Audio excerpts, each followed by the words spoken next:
Let's go.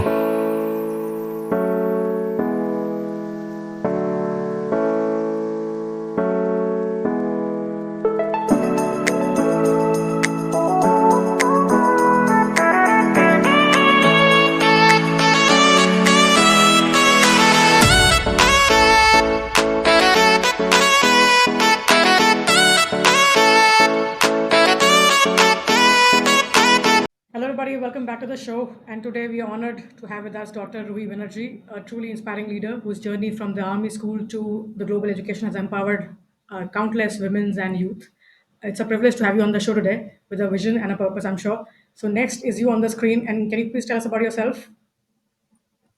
Thank you so much, Dr. Aarti. In fact, a namaskar from India to all of you there. This is Dr. Ruhi Banerjee, a licensed career development professional. A little about me to begin with International Career Counselors Club, UK. I am an advocate for Viksit Bharat as I play my role as head mentorship, head partnership alliances with International Entrepreneurs Association and Business Startup Association. I am the global ambassador for All India Authors, Writers Education Forum, where I voice out my opinion and speak for them. I am a career coach and a counselor with Mentoria Mumbai. And with 25 years of profession into education management and strategy, playing the role of a wife to an OG soldier of India who's been serving the nation, and a mother to a young girl who's working for EY as a senior business consultant.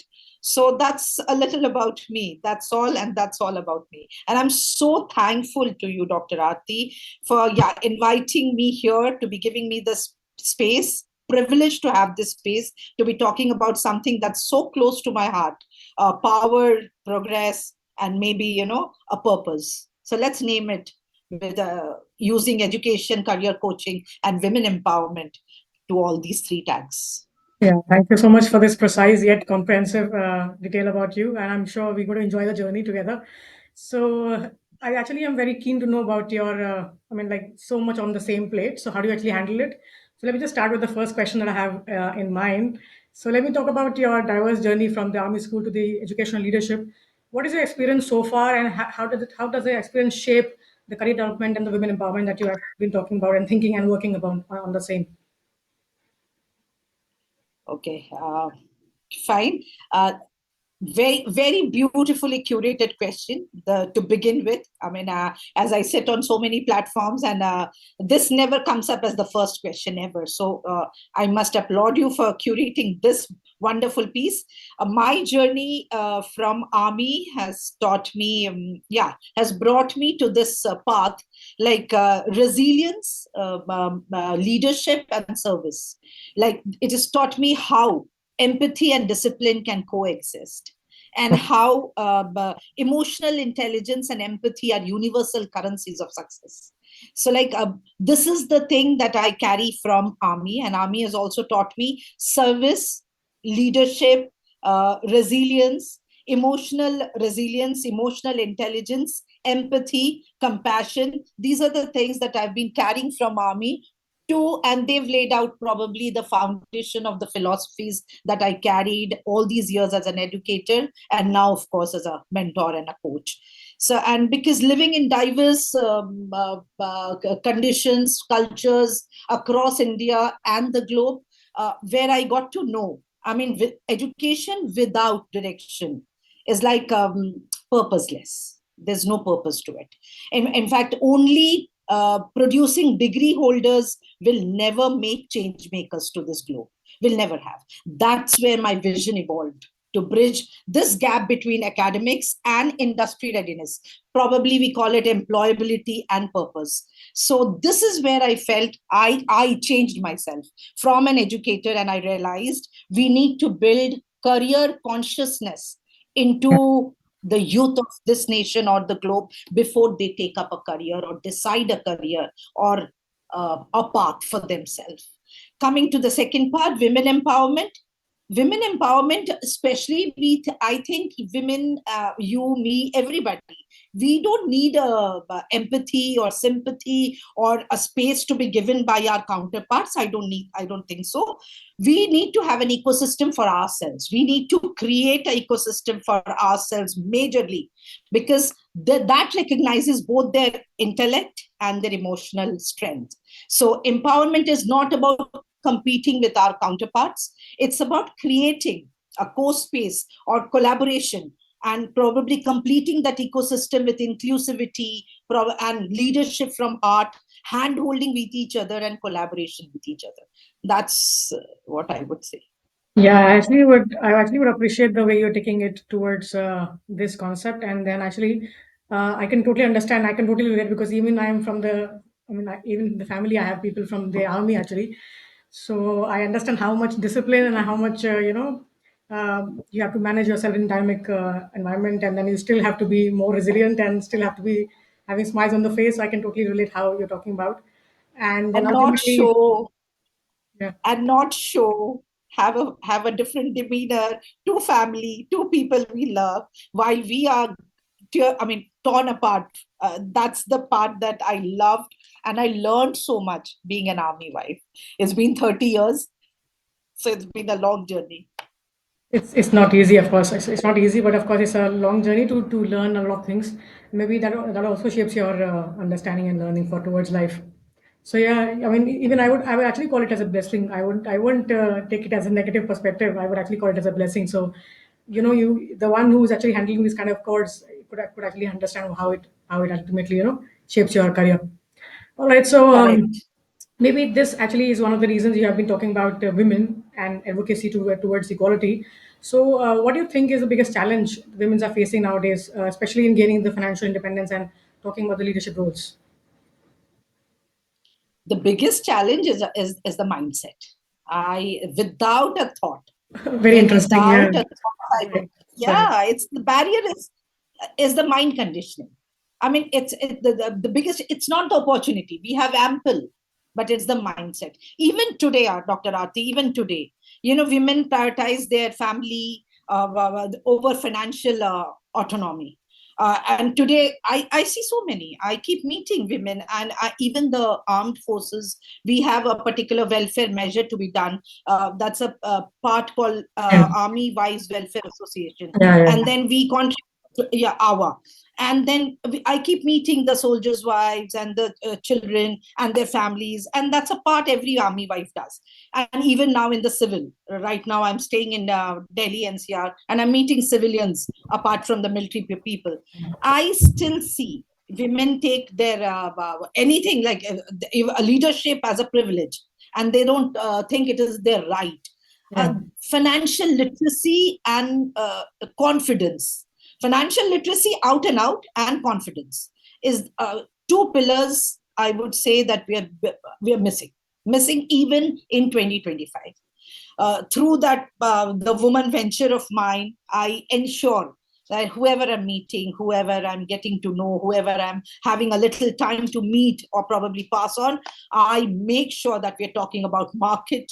We're talking about management. We're talking about money.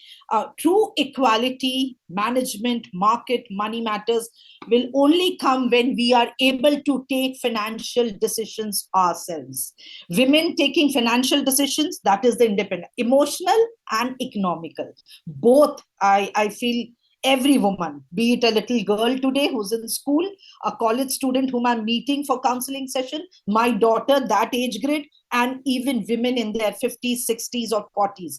I ensure to make, I mean, they should have financial literacy. Unless you know that, you will never have that decision making power. And women, when they own their finances, that's when real gender equality begins.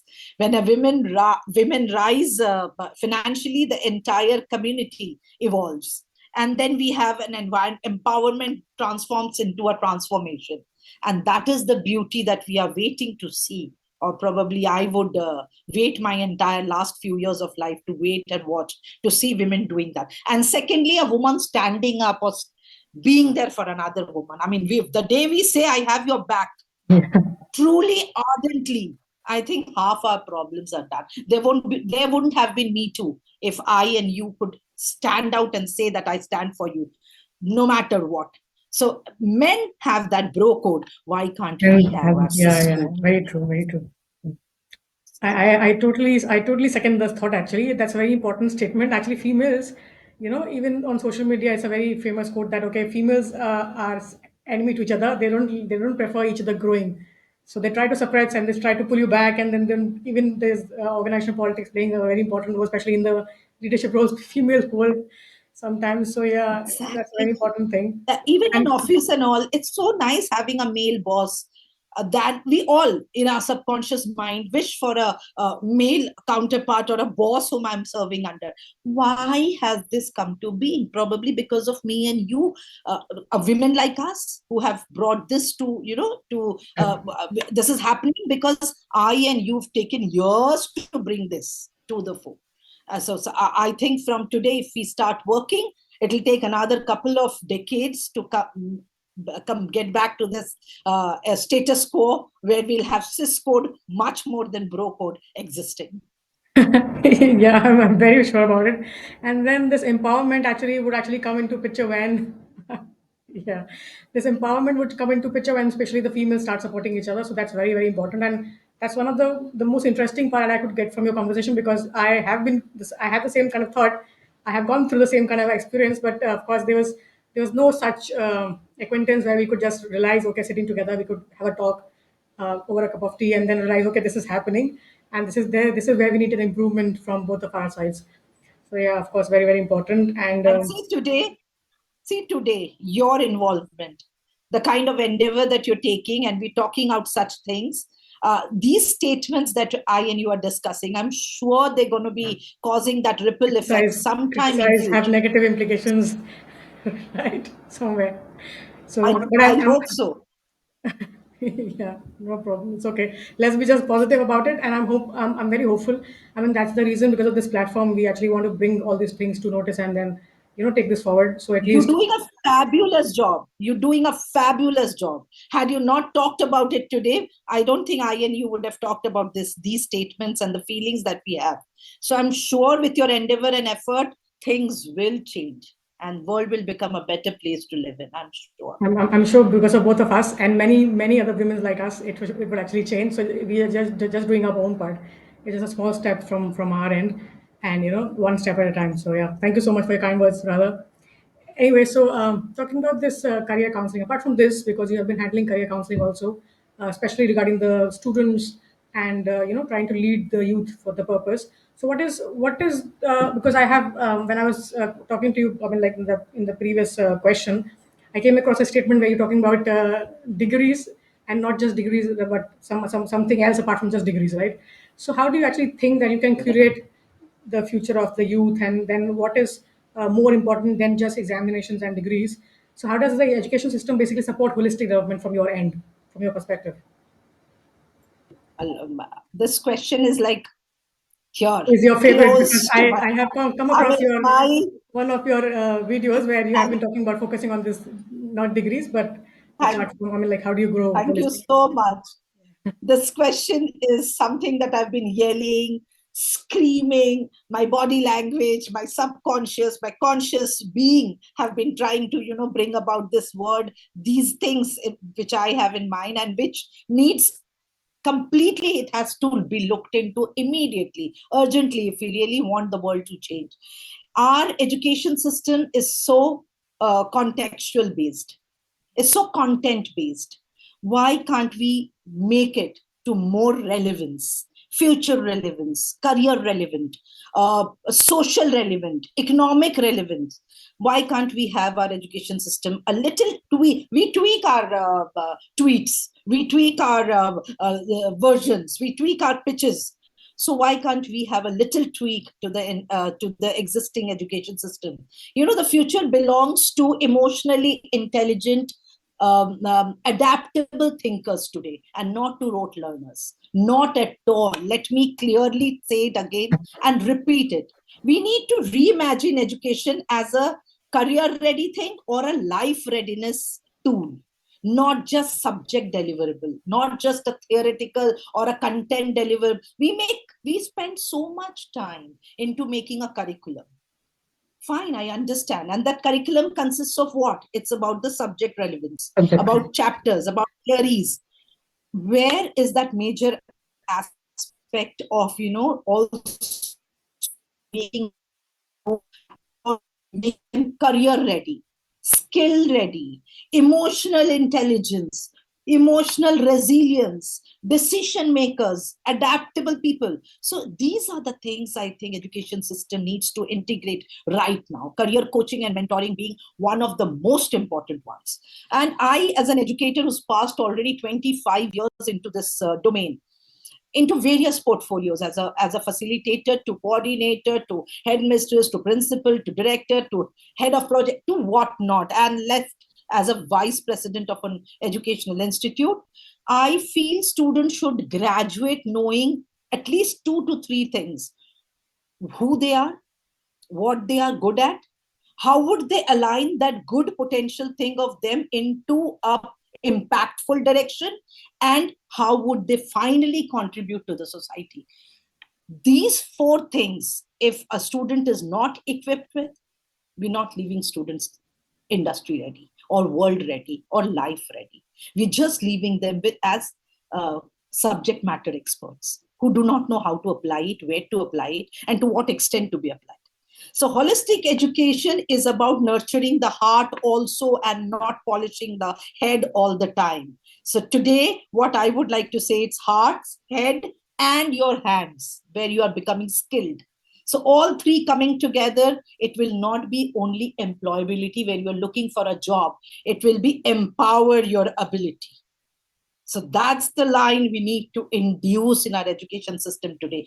Don't make children going for a job or looking for a job. They need to be made empowered. They need to know how to unleash education, empower education with all these aspects: self-awareness, skill readiness, effective alignment of purpose, and a social contribution, that all together into one package, and then education becomes holistic or wholesome or complete. Else we're not educating, we're simply doing half our jobs.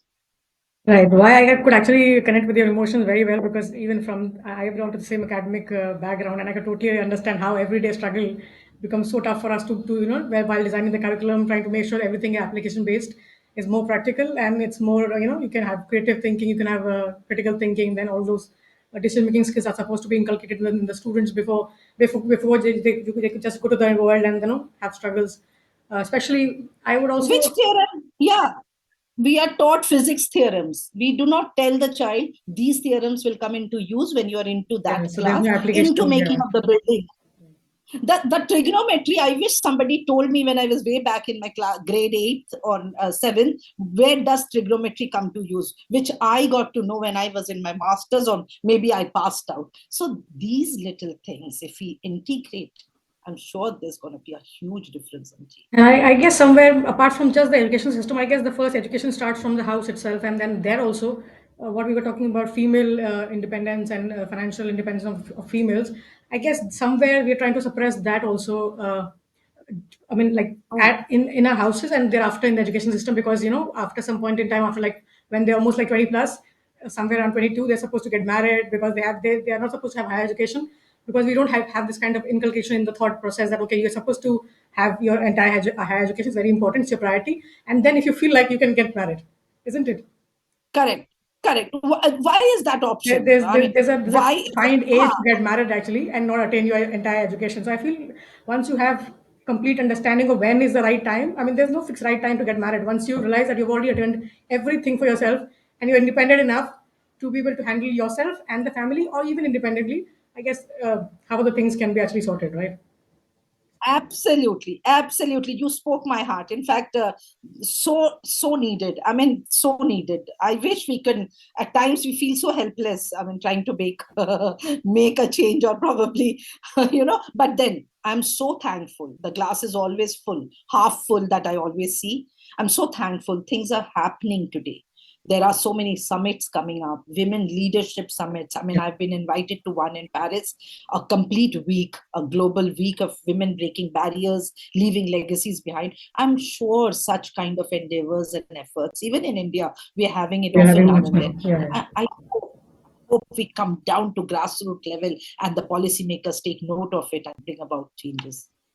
I'm sure, but though NAC is still taking efforts, because when I was working in India, we were still looking at AICTE, and then NAC taking different initiatives in terms of designing the curriculum. They also removed this book culture, so they are still taking efforts. I won't say India is not taking efforts, but again, it's not actually about the government. It's actually about the application as a unit, as a human being, you yourself, as a citizen. So I won't blame the government in that reference. I actually would, if you as a unit, you're not playing your own part, then how do you expect the entire government to come to your, to your doorsteps every now and then, and push you to do something? So it's our No, individual effort as a citizen, I believe. no. India is doing a lot. Yeah, India has brought in new education policy 2020. It's like it's a huge revolution. It's a complete evolution to education system where career coaching, mentoring, everything is coming to everything is there. grassroots level.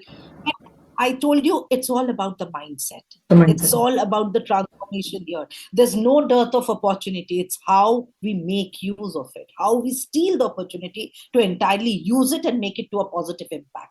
That's where we need to, inculcate in our children that vision, that way of talking just when they're 11, 12. We should start talking to them, hinting them, nudging them, probably pinging them to be talking about themselves, Yeah, self-awareness, what you are, not trying to compare each other, following yeah. each other. Instagram trend and I'm following it. That trend isn't meant for you. You are good at something else. The day we make our children and the youth and the entire population aware of this, I think the journey will become much, much easier. Yeah, so self-realization and self-reflection is very, very important, I believe, at everybody's front. So at least you understand who you are and what you actually want to be, rather than copying somebody else. Yeah, and And what are your strengths? trying to fit Your into some other's positives. shoes. Try to fit into your own shoes Yeah, rather than some correct. other person's shoes. because Yeah. because Aarti, if I knew that I'm very good in counseling way back, probably 20 years back, I would have taken up counseling and coaching as my main profession. I won't have gone here and there around the bush doing teaching, probably helping the soldier or taking up management jobs or coordination jobs, because I wish I knew my positives. I wish I knew how to align it and put it into a career and go. I wish somebody was there 25 years back helping me out. No, but I'm very sure you're doing an incredible job now, at least for the generations to come. So, okay. Yes, So, that's focus. the reason I'm here. That's the reason it's my passion. And I've completely dedicated myself. Okay, I bring about whatever little change that I can No, to the coming I can generation. totally feel. I mean, like feel the kind of emotion you have. Totally feel the fire that you have inside you regarding this concern. So I really appreciate that. And so focusing on your expertise as a counselor, what's the biggest misconception people hold? I mean, like the students hold about their career paths that you feel should be addressed. If I talk about students, okay, if I talk about school students or college ones, the biggest misconception that they carry today when I meet them in and out is like taking a seat in a college, ensuring a particular stream, picking up a stream, a good college, they think they've achieved, they've arrived, Things their are career has sorted. Their started. life is sorted All, so far, and there's I nothing swear, remaining so I far. mean, Yeah. I that's the biggest misconception that they carry, that yeah, there I am. So I mean, choosing a college, it's your degree is just a vehicle. You are driving It's it. just a Your start. Yeah. destination depends on your strengths, your skills, your purpose, your alignment, your dedication, your perseverance. I mean, unless you utilize all that, your vehicle is going where? Would you be reaching the destination or not? I always say career clarity begins with self discovery and not comparison. Never, never by comparison or by following your, peer group. That person is doing this, I would also become a pilot. Excuse me, you're not meant to be a pilot. Probably you have that entrepreneurial skills in you. Right. Please understand your. It's very easy to say that I know myself. It's also very, very, very crucial to know what you should leave and not look at this juncture and only pursue what you should be doing. That is also career coaching and mentoring. Once a student undergoes a proper assessment or a psychometric, then decision making, their path, they become very strategic. they're confident, and they career coaching transforms your uncertainty into a complete strategy. So it's no more a luxury. It has become a mandate today in this dynamic world where every 2 years, the entire demographic of your profession and career options are changing. So you need to be adaptable. You need to be emotionally resilient. You need to be self-aware of yourself. Like, okay, if this does not work, I'll utilize the other skill of mine into that thing. So this is what career coaching and mentoring is trying to bring. And this is the misconception I want to remove from everybody's head, whoever thinks at this juncture. So, and I'm doing it. We all are doing it at Yeah, I'm our sure. I'm, best. I'm, I'm very sure about it. So I guess they need to have clarity about what is the final destination rather than and then the what kind of other right skills are supposed to be there to be inculcated, or you already have those skills in you to ultimately lead you to that particular destination ultimately.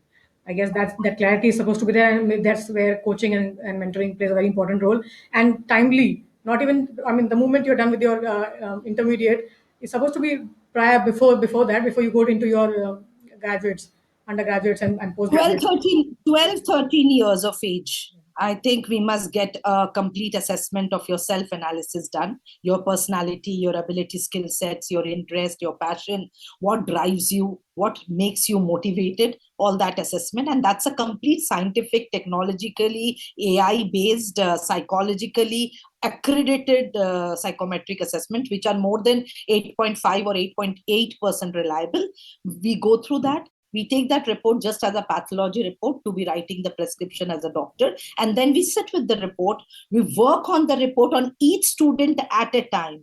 No career coaching or mentoring can be generalized. It is completely Yes, custom made for second, each yeah, one. yeah. One student. And that's so important. And then the expert is like researching for more than 24 hours, 48 hours. And then we call the counselee for a session, one-to-one session. There also, the first session goes on to know whether the technologically accredited report is really correct or not, because human interference is so important. Yeah. And then we give them the vision, the action plan for the next 10 years, 12 years, 15 years, with interpretation, mentoring, completely keeping the character in track, making sure that nothing deviates. So this is a complete process. That's It okay. does not happen overnight.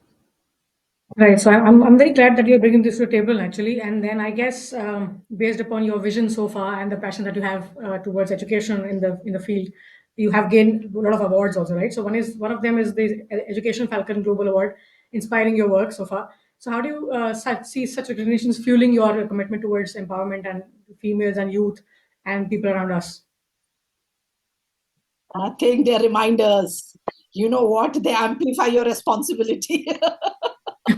In fact, awards like Falcon, they're not my personal achievements that would add to my resume or something. In fact, they're collective, you can call them acknowledgements of every person that who came into my life. I've worked with every student, every woman, every teacher, educator, employer, employees, youth that I've come across. They all play a part in that, who trusted me and who were with me in the entire process. And each recognition, Aarti, it reminds me that small efforts do create big ripples.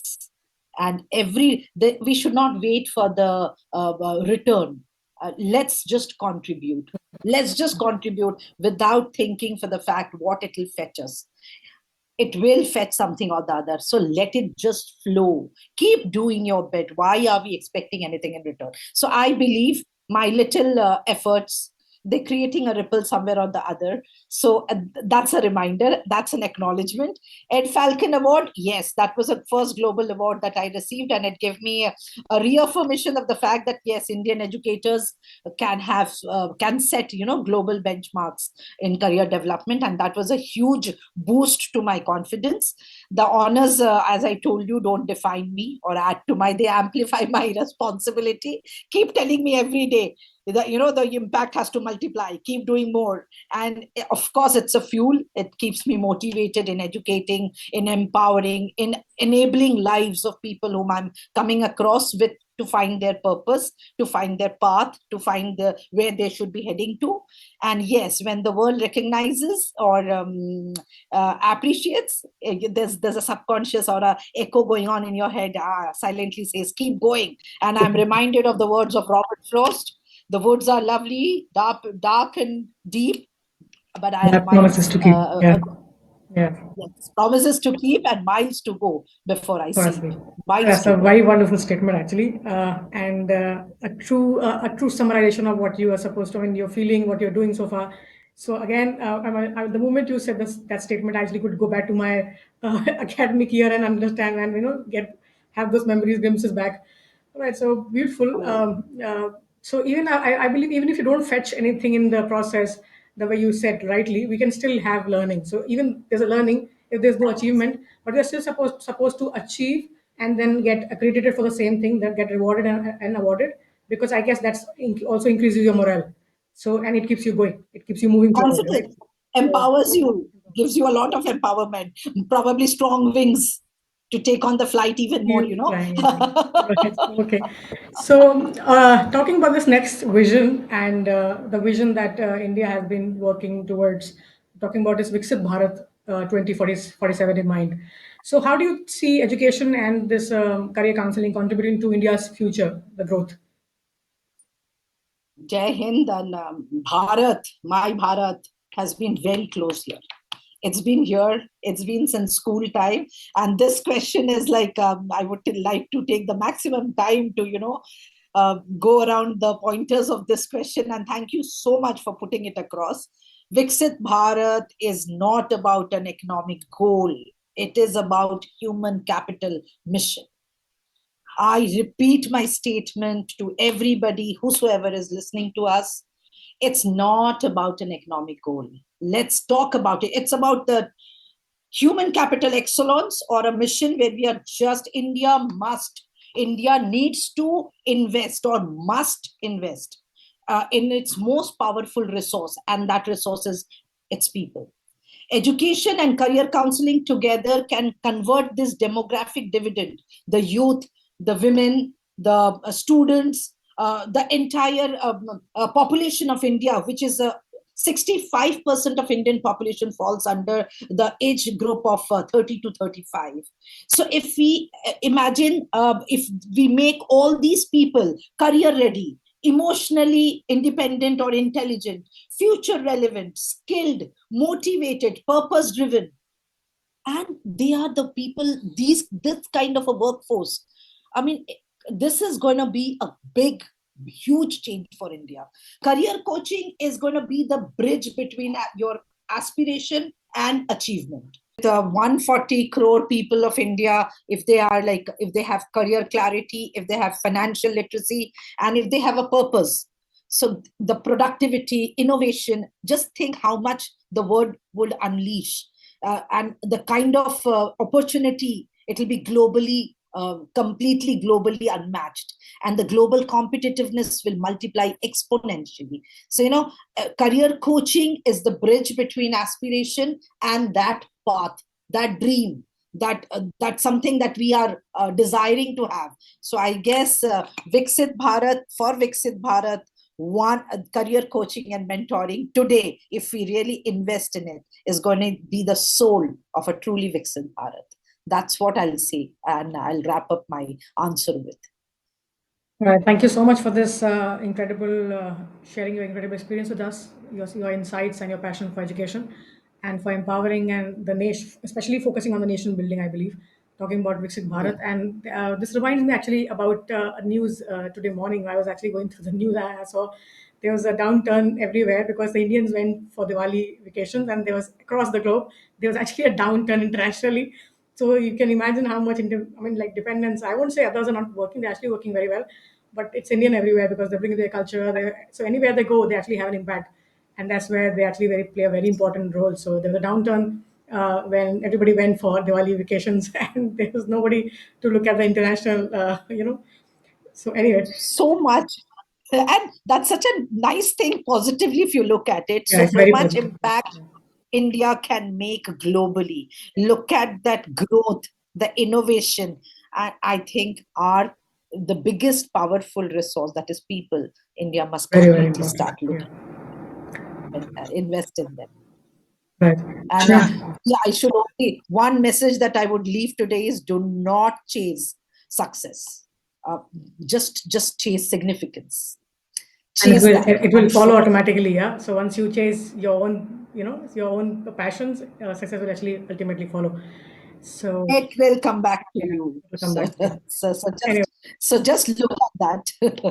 right. Jai Hind and Bharat Jai with Hind, Jai that. Bharat. So yeah, so your word actually have inspired me personally, and I'm sure anybody who would come across this podcast will actually be, understanding the importance of leading with purpose and creating a very important, long-lasting impact. So I hope people take away from the conversation, and I really enjoyed personally because it was actually, I mean, you were talking about the same terminology we have been using and using now and then every nine, I mean, like 24/7, we have been using those kind of terminologies and working on the same parameters every now and then. So when I could feel the same. Rare.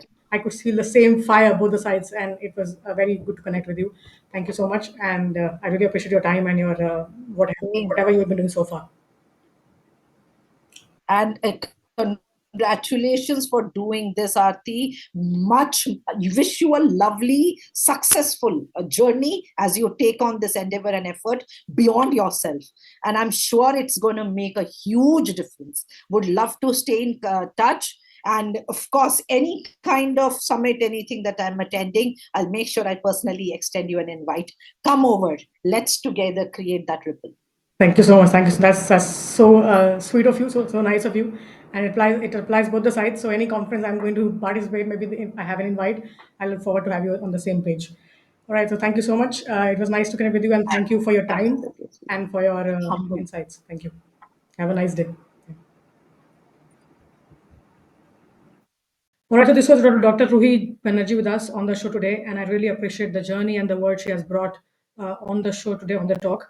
And it truly resonates what we have been going through around us every now and then. So I thank you once again for reminding us that change basically begins with courage, compassion, and commitment. And we celebrate your vision and the positive difference you continue to bring in the society, and we celebrate your vision and the positive difference you continue to make in shaping a better and a more inclusive future for all of us around. So thank you so much. And again, it was a very nice conversation. So this is your host signing off, and I'll see you next time, same place, with a fresh face on the channel. Until then, keep growing, keep shining, keep self-reflecting, keep having gratitude in your lives, and just try to follow your own path and not copy anybody else. Be original and be unique, right? Everybody's unique in their own way. Thank you so much. Have a good day, everybody. Enjoy.